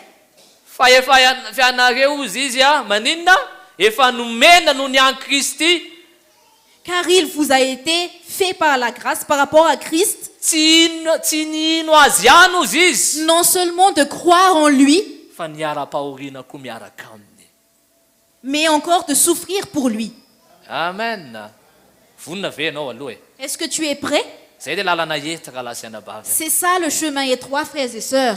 Zay dia lalana ety andianatsika. C'est le chemin étroit que nous prenons. fa mahatsara atsika Mais cela fera de bien pour nous. Du mahatsara bien. atsika ve aloha e la zao ndraiky anao hoe mahatsara anao hoe zany mety lalana kely Dis à ton andalova voisin que ce chemin étroit te fera du bien. mety misy secousse kely Il y aura peut-être des secousses, secousse kely ohatran'izay des petites secousses. fa mahatsara Petite atsika le izy Mais cela nous fera du bien. fa rehefa amin'ny secousse dia misy zavatra mihitsana mako amin'iny Mais quand il y a des secousses, il y a des choses qu'on abandonne. miala Qu'on abandonne, misy zavatra miala ho azy qui partent, qu'on perd. didian'izany mahatsara atsika le izy Donc cela nous fait du bien. eritrereto ane eritrereto a Pensez, frères et sœurs, nisy fotoana zao ny zanak'israely il y a eu des moments, les enfants d'Israël, mivoaka tao Égypte izy a ils ont quitté l'Égypte, niala tao anaty fanandevozana ils ont quitté l'esclavage. dia faly ery Ils étaient contents. afaka On est libérés, on est libre. vao tonga teo aloloha kely dia naninona ny ranomasina ngeda be amin'izay ny teo aloha teo Et quand ils avançaient, ils ont vu la mer rouge, la mer. dia eritrereto neny tao anatin'ireo zanak'israely ireo hoe Et pensez un peu, qu'est-ce que les enfants d'Israël avaient en eux. mety tsy henontsika ny zavatra nytenindreo fa be da be ny zavatra mety nambarandreo tao Peut-être qu'on n'a pas entendu ce qu'ils ont dit, mais ils ont pensé beaucoup de choses. navoaka tao zahay izy On nous a libérés, on nous a franchis. dia mbola misy an'itolana ito ihany Il y a encore ce nouveau problème. dia mbola iondra Et izy il y a encore cela. fa zao ve ny fanarahana Est-ce que c'est ce qui était convenu? fa tokony rehefa mamonjy tonga dia mamonjy hatramin'ny farany Mais si on veut nous sauver, mais qu'on nous sauve jusqu'à la fin. galasana vavy a Frères et sœurs, mety tsy haiko mety misy ranomasina mena be manoloananao amin'izao fotoan'izao peut-être qu'il y a une mer rouge devant toi. fa mahatotsy fa le Andriamanitra izay namonjy anao Mais aie confiance que le Dieu qui t'a sauvé, afaka manokatra ny eo ranomasina mena il io peut izy. ouvrir, il peut séparer cette mer rouge. dikan'izany ny solution dia efa ao amin'Andriamanitra Cela signifie que la solution est en Dieu. efa amin'Andriamanitra ny solution rehetrarehetra Toutes les solutions sont en Dieu. fa mila matoky azy isika Mais nous devons lui faire confiance amin'io lalana ety andehanantsika io dans ce chemin étroit que nous amen prenons. amen fa tsy teny hoe mimonimonna hoe tompo fa maninona Mais je ne vais pas murmurer en disant, mais pourquoi? fa hain'Andriamanitra io Mais Dieu connaît cette chose-là. alléluia alléluia maka tenin'Andriamanitra tsika eo amin'ny bokin'ny Jakoba Nous allons lire la parole de Dieu dans le livre de Jacques, Jakoba toko fahadimy Jacques chapitre 5.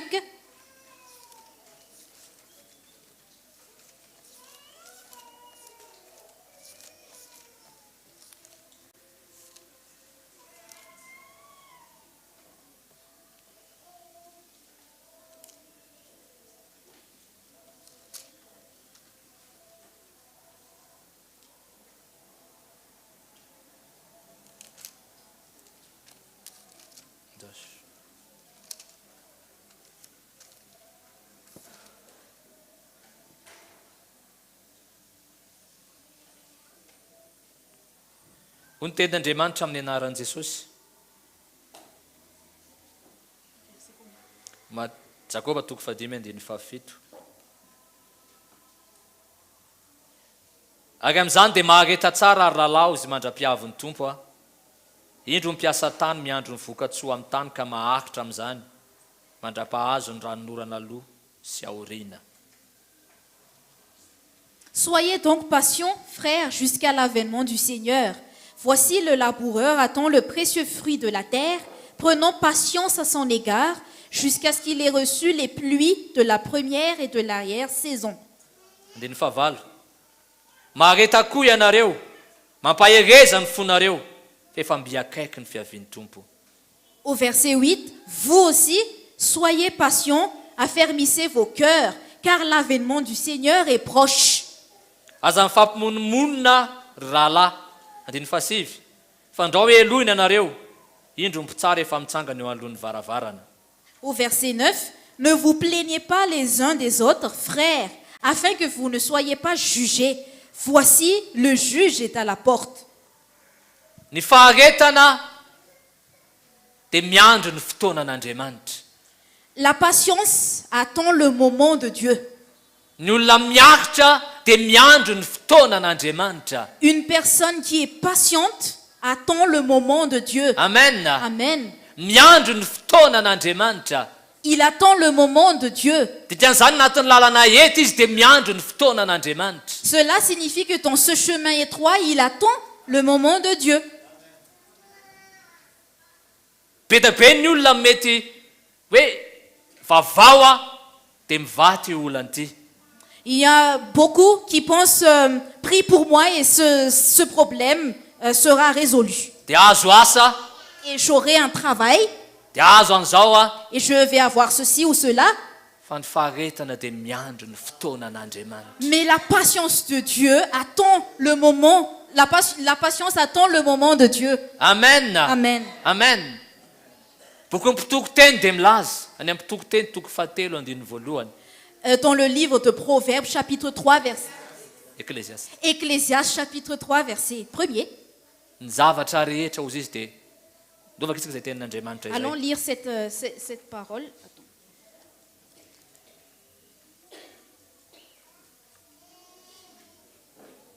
Ecclésiaste 3. Oui. Oui.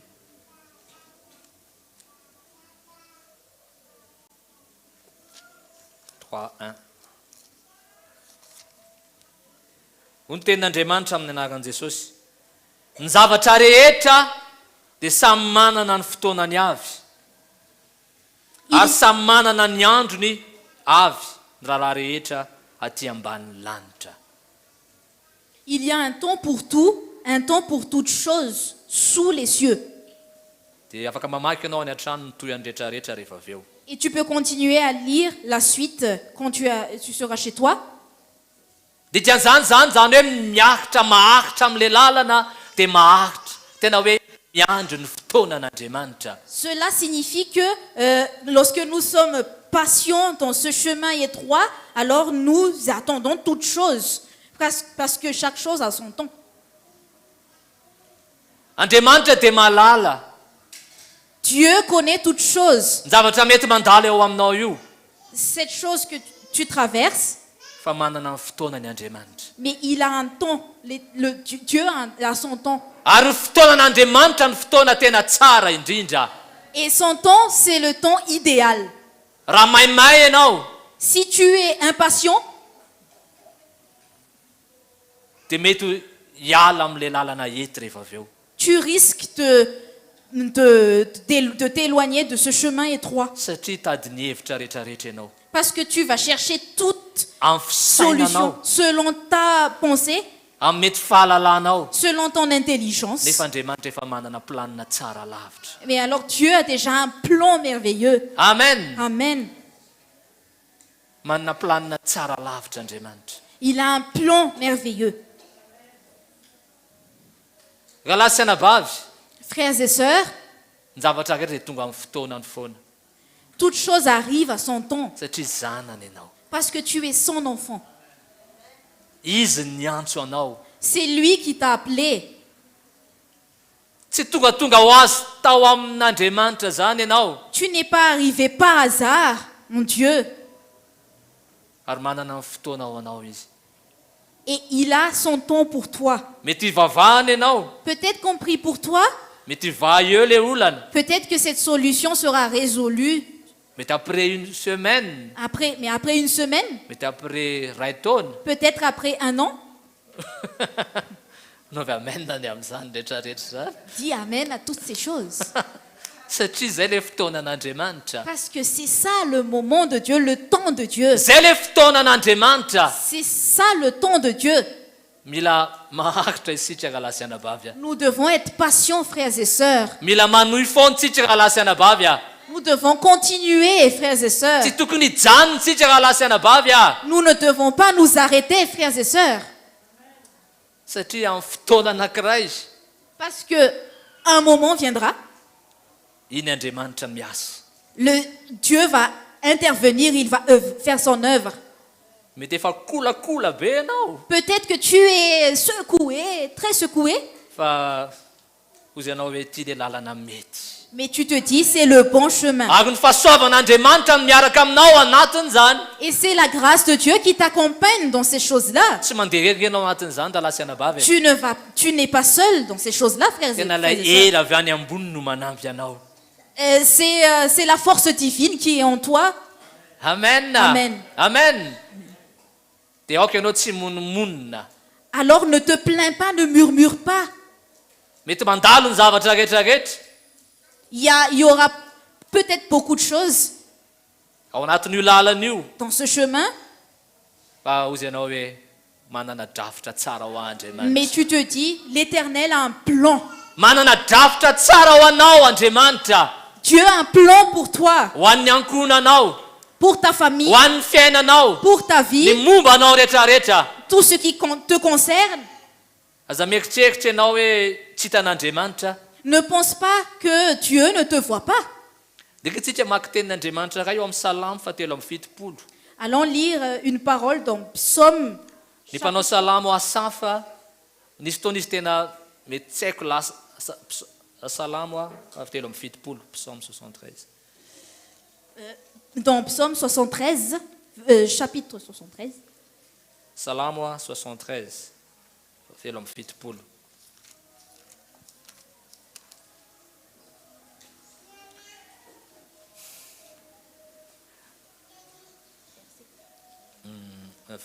voalohany andriamanitra mahasoany Israely tokoa dia ny madio fo zareo amin'izay nambaran'ny mpanao salamo fa izao dia saika nibolisatra ny tongotro saika solafaka ny diako satria ny alina mipreare aho izy raha nahita ny fiadanany ratsy fanahy fa tsy misy fanaintainana amin'ny fahafatesany ary fatratra ny heriny tsy mba misy manavesatra azy tahaka ny olona sasany ary tsy mba azo pahoriana tahaka ny olo-kafa izy dia izany no ambozona ny rehareto ny rojo dia hitafiny fahalozana tahaka ny lamba bongotavy ny masony miloatra ny hevitry ny fony manazimbazimba izy ka miresaka fahampahoriana ny-dolo-po avavy izy zany hoe vavan'ny mpanao salamo manao vava manakatra ny lanitra izy ary ny lelany mandeha mitetin'ny tany izany nitodian'ny olona kany aminy ary ranobe ny gohiny reny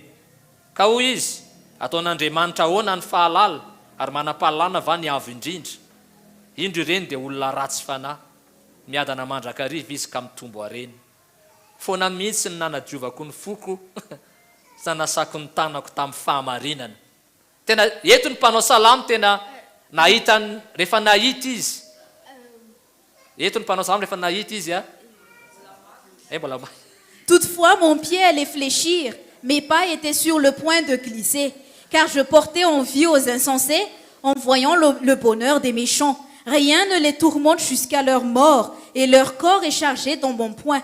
Ils n'ont aucune part aux souffrances humaines, ils ne sont point frappés comme le reste des hommes. Aussi l'orgueil leur sert de collier, la violence est le vêtement qui les enveloppe, l'iniquité sort de leurs entrailles, les pensées de leur cœur se font jour. Ils raillent et parlent méchamment d'opprimés, ils profèrent des discours hautains, ils élèvent leur bouche jusqu'aux cieux et leur langue se promène sur la terre. Voilà pourquoi son peuple se tourne de leur côté, il avale l'eau abondamment et il dit, comment Dieu saurait-il, comment le Très-Haut connaîtrait-il?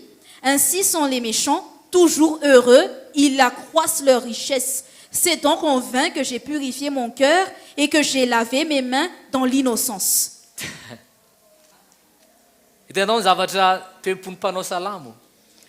Vous voyez l'état du cœur de ce psalmiste? Peut-être que ça nous arrive. Ou bien est-ce que vous êtes OK, vous êtes bien?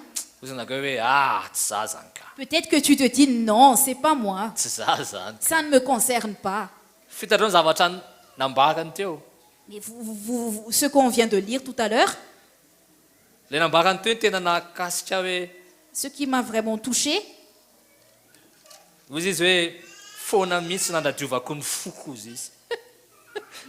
il a dit, c'est donc en vain que j'ai purifié mon cœur. sy nanasako ny tanako tamin'ny fahamarinana. et que j'ai lavé mes mains dans l'innocence. Rehefa mandenika ny fiaina araky ny teniko taminako teo hoe Comme je vous ai dit tout à l'heure, rehefa mandeha ny zavatra rehetrarehetra dans chaque chose, frère, dia misy zavatra mety manery atsika amin'izay. il y a des choses qui nous pressent. Dia eo tsika mieritreritra hoe ohatran'ny tsisy dikany a. Et là, on se dit, oh, mais c'est en vain. Foka ianao ralasy anabavy eo. Mes frères et sœurs, Amin'io lalana eto io a, dans ce chemin étroit, ndao ahitra isika. allons être patients. Amen. Amen. Amen. Mety kely ny herinao androany. Peut-être que ta force est affaiblie Fa aujourd'hui, Andriamanitra ampahery anao amin'ity fotoana androany mais ity. Dieu va t'encourager. Anangana anao aujourd'hui. Andriamanitra amin'ity fotoana androany ity. Il va te relever aujourd'hui. Ampahery anao Andriamanitra amin'ity fotoana androany ity. Dieu va t'encourager aujourd'hui. Ny herin'Andriamanitra ampijoro anao indray. La force de Dieu va t'affermir. Amen. Izy anome anao ny fahasoavany Il va te faire grâce ahafahanao manohy afin que tu puisses continuer zao lalana izao. ce chemin. Amen. Amen. Amen. Tenin'Andriamanitra farany a Nous allons lire amin'ny Korinthiana voalohany toko 10.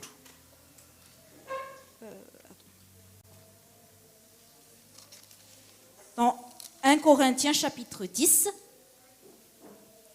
Korinthiana voalohany a toko 10 a.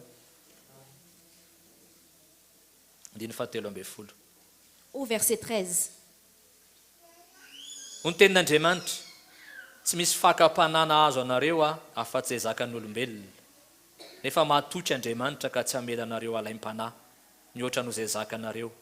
Fa momba ny fakapanahy dia sy ny lalana ahafahanareo koa mba hazakanareo izany. Amen. Aucune tentation ne vous est survenue qui n'ait été humaine, et Dieu, qui est fidèle, ne permettra pas que vous soyez tentés au-delà de vos forces. Mais avec la tentation, il préparera aussi le moyen d'en sortir afin que vous puissiez la supporter.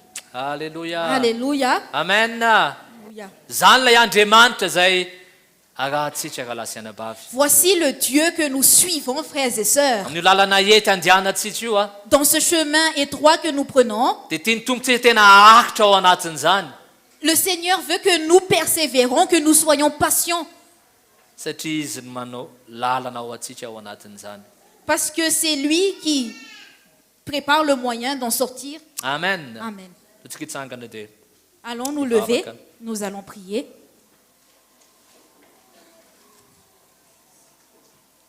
ataontsika ilay hira hoe misy lalana izay nomaniny io ahy a.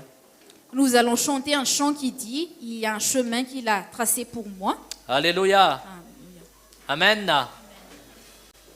Tsy tongatonga ho azy eto ianao. Tu n'es pas venu ici par hasard. Na ianao koa izay manaraka mivantana, Et pour toi qui nous suis en ligne aussi, Andriamanitra ampahery a. Dieu va t'encourager. Ninninona mety ady atrehanao a, Peu importe ce que tu traverses, fa misy lalana mais il y a un chemin efa nomanin'Andriamanitra ho anao. qu'il a déjà tracé pour toi. Alléluia. Alléluia.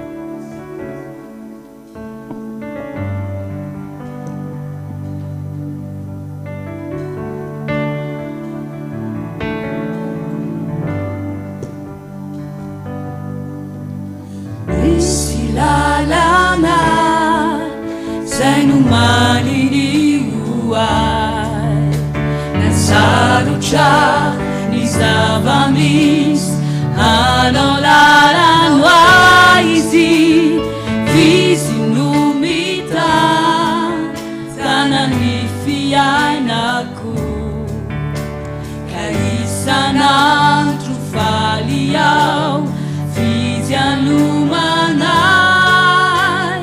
lalana oay. Misy lalana zay nomaniny oay, nasarotra ny zava-misy manao lalano izy, vizy no mitantana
sommes reconnaissants satria ianao le Andriamanitra raha izay mijery parce que c'est toi le Dieu qui nous regarde, ary mahita anay izy. qui nous voit.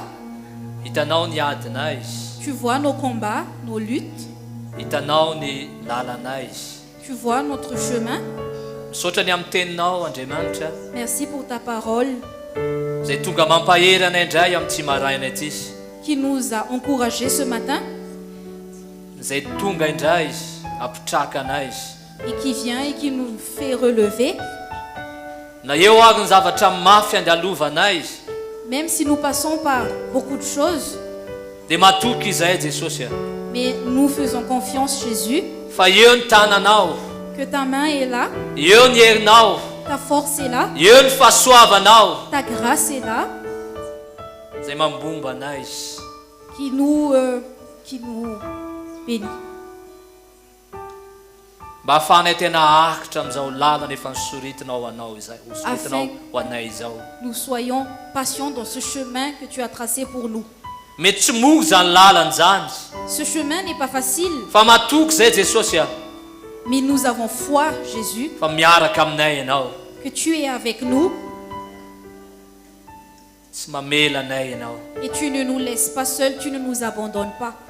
Vavaka androany Jesosy, Je prie aujourd'hui, Jésus, tompo tenaoko ianao ampahery ny tsiraray avy. Seigneur, que tu puisses encourager tout le monde, Oka hitantsehatra eo amin'ny adiny tsiraray avy ianao Andriamanitra, que tu puisses intervenir dans le combat de chacun.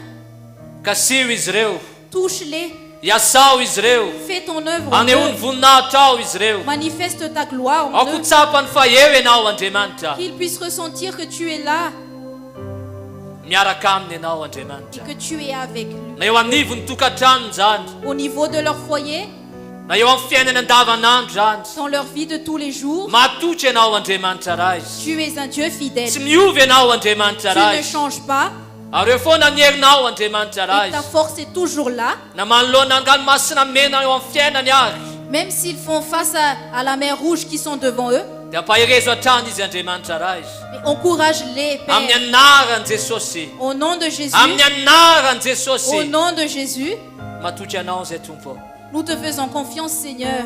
minerinao zay tompo, Nous te faisons confiance, Seigneur, satria ny ao am-ponao Andriamanitra parce que dans ton cœur, dia tsy tianao hisy overina dia raha iakory azy. tu ne veux voir personne se perdre. Tsy tianao hisy raraka andalana dia raha iakory azy. Tu ne veux pas voir personne se perdre.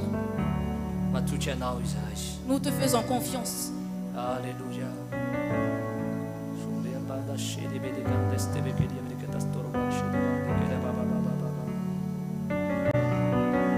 Kasitraka ny amin'ny fahasoavanao Andriamanitra. Alléluia. Manangana ianao Andriamanitra raha izy. Père, tu nous relèves. Mamerina amin'ny lolona ianao Andriamanitra. Tu mets de l'ordre. Alléluia.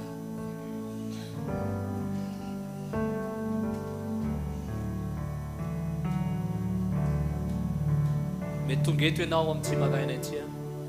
Peut-être que tu viens ici ce matin. Mety mila vavaka manokana ianao. Peut-être que tu as besoin de prière. Raha misy moa zany. S'il y en a, Manasanao androsy ety anoloana je t'invite à t'approcher dia vavaka ho anao izahay. et nous allons prier pour toi. Eto ny tompo androany. Le Seigneur est là.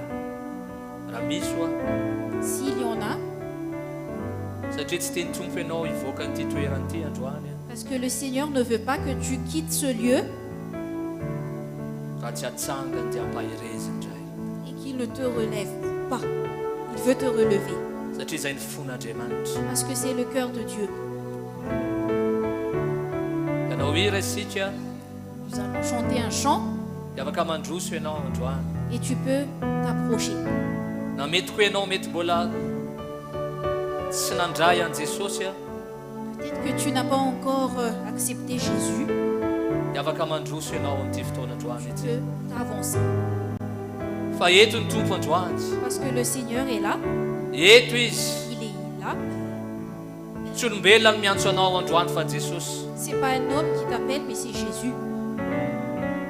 aoka ianao tsy menatra ny olona fa tena tompo tena mila anao a Jesosy ianao N'aie pas honte d'un homme et dis Jésus, j'ai besoin de toi.